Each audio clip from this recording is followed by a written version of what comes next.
re-iron because the liquid will take away the plastic seal, but it still stays intact on the freezer paper, so you can re-iron it multiple times if you need to. Turn my iron so I don't break anything.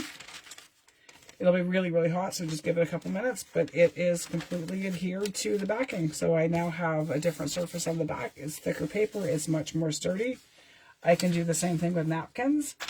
Again, super, super easy. I also did some actual pattern pieces. This was from the Christmas Elf Exchange. This was some of the wrapping from some of the gifts that I received, and so I just backed it onto some of the freezer paper. Makes it more sturdy and easier to use. Instead of having to use decoupage all the time, you can go into a new way of doing things and try something with freezer paper instead. I'm just going to cut a piece of freezer paper that's big enough to adhere a napkin, because you would just do the same thing with a piece of a napkin as you would with anything else that you were going to do. And it doesn't make a super sticky mess when you're ironing it. It doesn't stick to the parchment paper or any of that other kind of stuff. So I would just, again, take the freezer paper, the not so shiny side up, put it inside some parchment paper, throw whatever you want to put on it, napkin on top, cover it with the freezer paper. This doesn't, my parchment paper doesn't completely cover all of my paper, so I'm going to flip it over and only do it in sections. But you just iron it. Super easy. It'll make the napkins almost feel like it's an oilcloth, and very easy to cut. Nowhere near as messy as using Mod Podge. It's one of my nemesises because I make such a mess when I'm using Mod Podge. I love the texture and feel of it, but sometimes you just want something quick, but you want to use that pretty napkin or whatever it is that you have. Super quick and easy to use the plastic coated freezer paper. And there's the napkin adhered. Flip it over and do this section, and in a matter of the length of time it takes you to haul everything out and heat up your iron, you have some sturdier things that you can use as actual pages. Like I could take this napkin and actually use it as a page in an actual journal, whereas the napkin you couldn't, because it would just fall apart in the thing. And all adhered, all stuck, all ready to go. And you can tea stain, coffee stain the back of it. If you did it now, it would just release it, so you would just have to re-iron it, or tea stain or coffee stain the paper before you even use it. So that was the super simple, easy way to reinforce some of the more flimsy papers that we use and turn them into something that we could actually fold and use as an actual insert or a page in a book.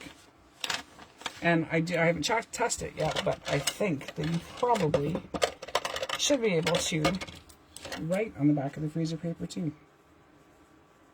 And you can. That's a Sharpie. This one's an erasable pen. And because it's freezer paper that's designed for meat packaging, you can write on it so you know what's in it. So you can also use it as a surface in your journal for journaling spots and text spots and things, like turn an actual napkin into a text spot itself. You can see the butterflies through the back, but you can still use it as a journal. Hope you guys found that one super easy to use. I know in Canada it was difficult for me, and especially in the area that I'm in, to find the plastic coated freezer paper. This is a brand that I found at one of our national department stores called Canadian Tire. When I went to look for it online, I found it on Amazon, and it was like $35 for a 75-foot roll of 12-inch plastic coated freezer paper through Weston. Our local Walmart only had it available for delivery, and it was $45 for, I think it was 125 feet. At Meijer in the States, I can get the 15-inch by, I think it was 15 inches by 150 inches for $3.49. But this little box, not so little, was 15 inches by 150 feet, and it cost me 30 Canadian. So if you're in the States or you're going to visit the States, pick it up while you're across before you come back to Canada, because it's hard to find here. But once you find it, I mean, 150 feet will last me for a very, very long time. So it was definitely worth the investment it's definitely worth the investment in it to have something that I can use as an actual journal page that I would never have been able to use as a journal page because it was just too flimsy.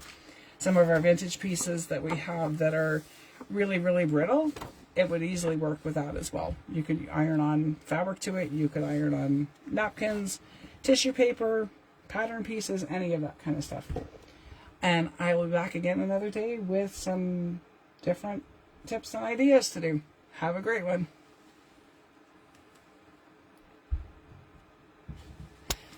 And now I can't shut it off.